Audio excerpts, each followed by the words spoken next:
Kinatuwa ng mga call center agent na panukalang batas na layong tanggalin ang buwis sa overtime at night differential pay ng mga empleyado. At narito ang report ni Von Aquino. Para sa call center agents na sina Merck Villaverde at Ronald Antonio, malaking sakripisyo daw ang kanilang ginagawa para lang makapasok sa trabaho. Graveyard shift daw kasi silang pareho. Kaya bukod sa pagpupuyat, nandyan din ang panganib sa pagbiyahe nila pagpasok ng opisina kapag hating gabi o di kaya pag-uwi ng bahay kung madaling araw. Kaya good news para sa kanila ang panukalang batas na layong tanggalin na ang buwis sa overtime at night differential pay ng mga empleyado. Pabor yun lalo na sa amin.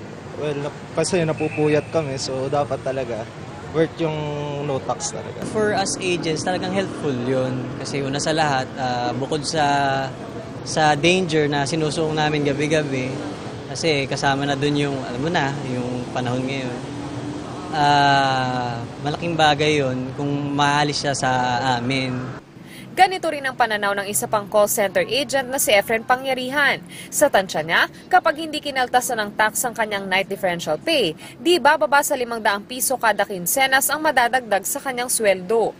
Kung magagawa ng paraan na tanggalan sana ng or gandahan yung incentive when it comes to night differential, so mas maganda yon, mas okay sa amin yun, mas favorable sa amin, lalo na hindi naman small scale industry yung pinagagalawan namin.